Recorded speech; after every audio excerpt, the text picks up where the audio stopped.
सहेली की नीयत।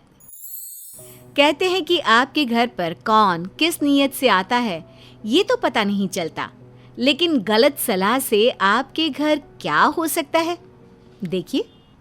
बहू, मुझे ना तेरी वो सहेली बिल्कुल अच्छी नहीं लगती। वो अपने सास ससुर के साथ कितना बुरा व्यवहार करती है। तुम ना उससे दूर ही रहा करो। हाँ, देखिए माँ जी, वो क्या करती है वो उसका मतलब है, लेकिन मेरे संस्कार तो मेरे साथ है ना। बस मेरा समय अच्छा बीते इसलिए कुछ देर उसके साथ रह लेती हूँ। अरे लेकिन बहू, साथ का असर दिखने में वक्त नहीं लगता। होता भी ऐसा ही है जिस बात का सासू माँ को डर था। माँ जी, आप तो मेरे बच्चे को बिल्कुल भी ठीक से नहीं देखती। अरे देखिए तो कैसे दुबला हो रहा है। अरे उसका बाप भी बचपन में दुबला ही था, बाद में जाकर सेहत बनी है। और मैं ध्यान नहीं दे रही तो तू कौन सा प्रधानमंत्री का चुनाव लड़ रही है? तू ध्यान दे दे। अब बहू को आ जाता है गुस्सा।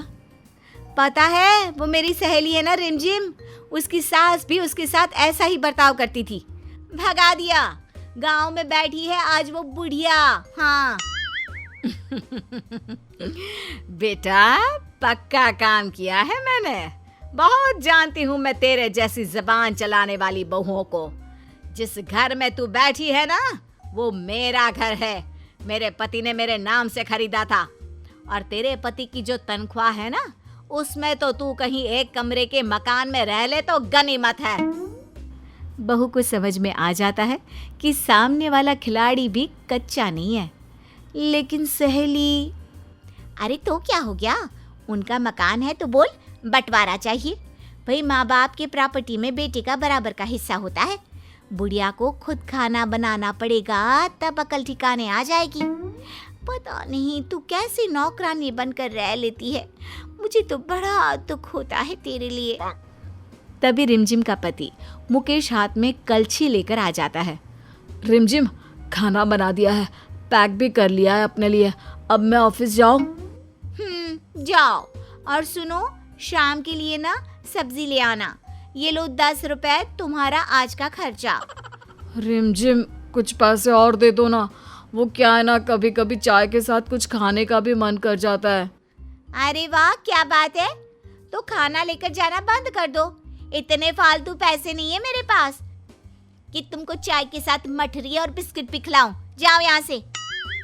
मुकेश, उसका पति, मुंह नीचे लटका कर वहां से चला जाता है। वाह रिमझिम, क्या बात है, तेरा पति तो पूरा तेरे कब्जे में है। और क्या, जरा सा ढील दे दो तो देखो, अरे कैसे माँ के साथ सर पर चढ़ जाता था। अब तो मैंने सबको लाइन पर रखा है।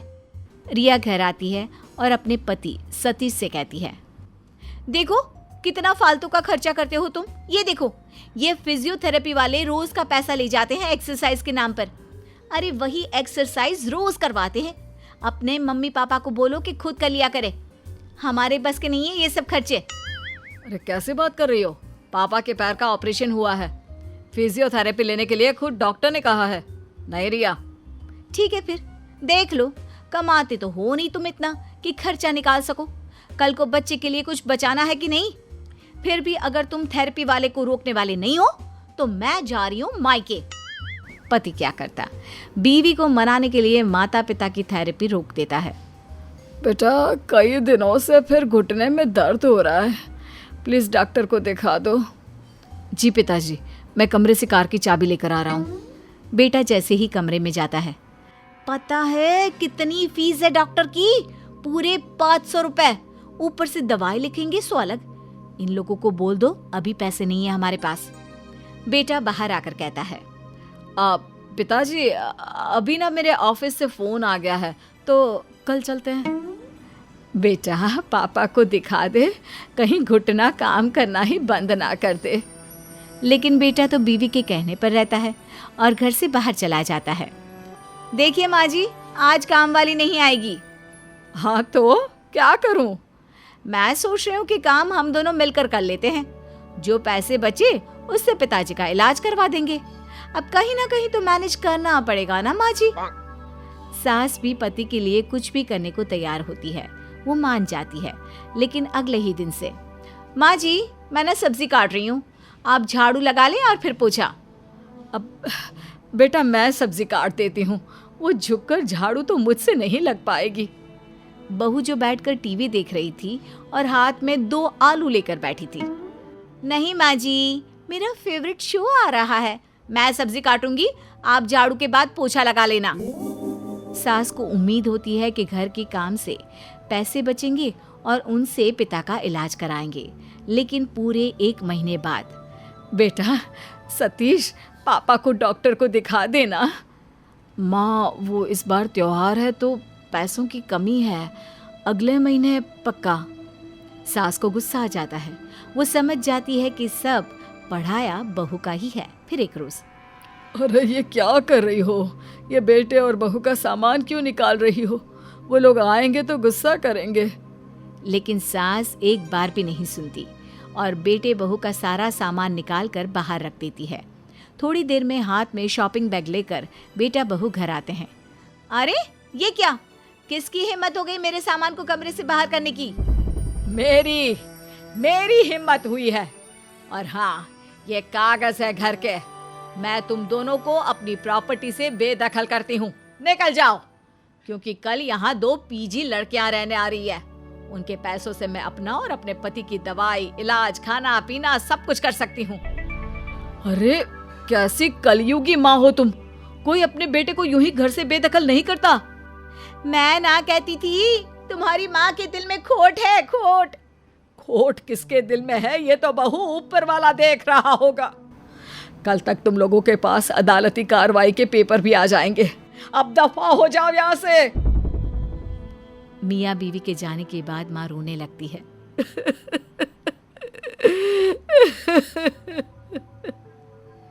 देखो तुमने जो किया वो ठीक किया है। ये समाज की सोच है कि माता पिता बुढ़ापे में कितनी भी मुश्किलों का सामना करें, लेकिन बच्चों को कुछ भी बोलो तो कलयुगी हो जाए।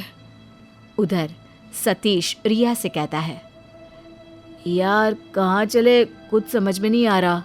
देखा, तुम्हारी माँ ने एक बार भी नहीं सोचा कि बेटा बहू कहाँ जाएंगे। मैं चली अपने मायके, तुम अपना देख लो। अरे जिसके माँ बाप ने ही निकाल दिया हो उसके साथ मैं क्या करूंगी रहकर। रिया सतीश को छोड़कर चली जाती है।